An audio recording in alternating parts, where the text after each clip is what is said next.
La belle époque. Salut, tu vas travailler aujourd'hui? Oui, mais tu trouves pas que c'est loin aller à pied? Oui, mais heureusement que nous sommes dans le 20e siècle, car la bicyclette a été inventée. Madame, aidez-moi, j'ai trop de sucre dans le sang. Oui, ne vous inquiétez pas. Heureusement que nous sommes dans les années 1921, car l'insuline a été inventée. Oh, merci. Saviez-vous qu'en 1903, les frères Wright ont créé le premier avion? Ah oui? La Première Guerre mondiale. Daniel, où es-tu? Je suis ici! Oh non, je t'en ai de perdre. En plus, toi, t'as juste un petit fusil à comparer à moi. Là, c'est toi qui vas me chercher, OK? OK. 1, 2, 3, 4... Daniel, réveille-toi! Viens vite! Mais c'est comme la Première Guerre mondiale. Mais c'est la Première Guerre mondiale! On est en juillet 1914. Regarde, là-bas, l'Empire allemand essaie d'agrandir son territoire avec l'aide de ses alliés. De l'autre, la France, l'Angleterre et la Russie. Ah, et n'oublie pas que le 11 novembre 1918, l'Allemagne capitule et signe l'armistice, ce qui a mis fin à la guerre. On célèbre aujourd'hui cet événement tous les 11 novembre, jour du souvenir. Wow, c'était génial! Ça, tu l'as dit. Les années folles. Bonjour et bienvenue au journal G-Minute des années 1920. Nous allons rejoindre Gertrude qui est au centre commercial. À vous, Gertrude. Merci Germaine. Bon, ici c'est la folie folle causée par les dépenses intenses. Tout le monde dépense sans arrêt et les commerces vont leur rester comme des petits péchés. Dahou! Wow, une chance que je suis à l'intérieur. Bon, je crois. Après cette folie, nous allons rejoindre Germain devant un immeuble. À vous, Germain. Merci Germaine. Je suis avec Mr. Bob qui vient juste d'être engagé dans les usines de pâte et pain. Comment allez-vous, Mr. Bob? Très bien, merci de vous en informer. Ça faisait combien de temps que vous étiez au chômage? Pendant toute la Première Guerre mondiale, ma famille et moi étions pauvres. Merci, Mr. Bob. De retour en studio. Alors, c'est déjà tout pour le journal G-Minute. On se revoit dans un siècle. Les Germaines, adieu. Oh non, pas la grande crise. Aujourd'hui, nous avons la visite d'invités spéciaux, David et Anne-Marie. Anne-Marie, pouvez-vous me parler de la grande crise? Le début de la grande crise est en 1929. Il y a presque personne dans les villes. En 1929, il y avait juste de la pauvreté. Pour essayer de détruire le chômage, le gouvernement entreprend des travaux publics. C'est de quelle année à quelle année la grande crise? De 1929 à 1939 et elle a duré 10 ans. Et n'oubliez pas que la grande crise se termine à la Deuxième Guerre mondiale. Merci de votre visite et au revoir. Au revoir et bonne journée. La Deuxième Guerre mondiale. Et c'est un vrai désastre. Bonjour, nous sommes en 1939 et nous avons la chance d'avoir une entrevue avec Hitler. Bonjour Hitler, comment avez-vous fait pour avoir les Allemands de votre côté pour suivre votre désir de conquérir le monde? J'ai éliminé le chômage de 1936. Qui voulez-vous plus particulièrement exterminer? Tous les Juifs. Bonjour. Hitler se rend jusqu'en Russie, semant la mort et la destruction sur son passage.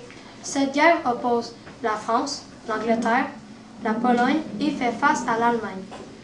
Des Canadiens sont déjà sur les lieux. Une bombe atomique! Le Japon nous attaque! Nous, les Américains de la base de Pearl Harbor! La grande noirceur.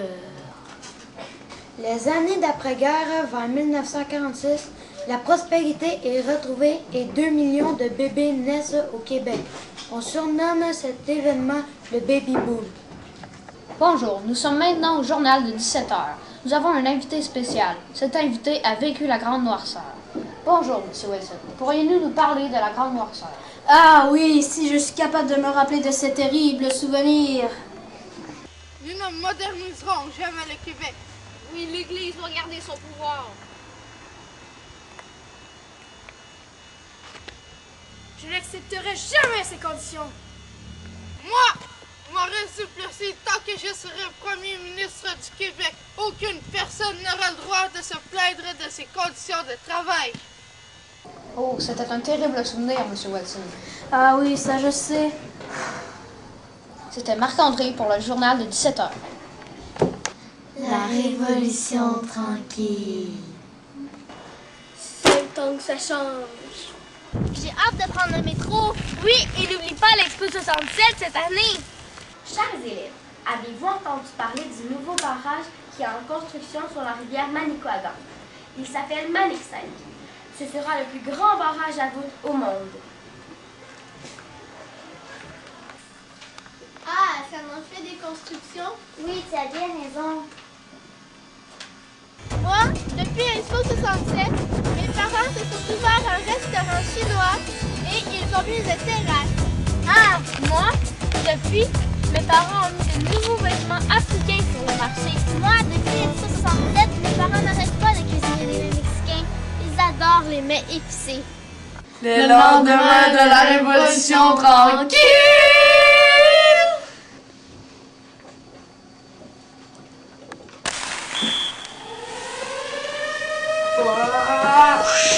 Voici les reportages dans les années 1960 et 1970. Les valeurs conservatrices sont remises en question. La langue reste au cœur de l'identité québécoise. Le clergé voit son influence s'effondrer.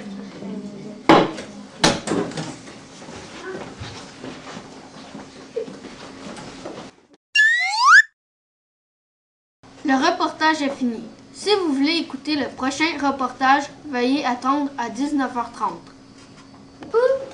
Les années 70. Bienvenue au reportage des années 2070. 100 ans après l'élection de Robert Bourassa, son petit-fils vient d'être élu. En son honneur, nous allons faire un retour sur les années 1970. C'est ennuyant. Je crois que je vais faire un tour dans la télé.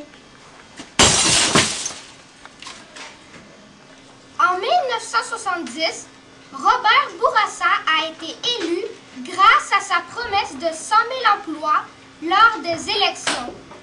Dans l'année 1973, l'histoire a été marquée par une grave crise économique. Cette crise économique a été créée à cause des prix du pétrole qui montaient en flèche. De l'argent, s'il vous plaît. En 1974, le Parti libéral crée une loi qui rend la langue française la langue officielle du Québec. Vive le français! Vive le Québec! Vive le français! Vive le Québec! C'est passionnant. Je crois que je vais rester ici pendant quelques mois. Les années 80, les années les plus cool.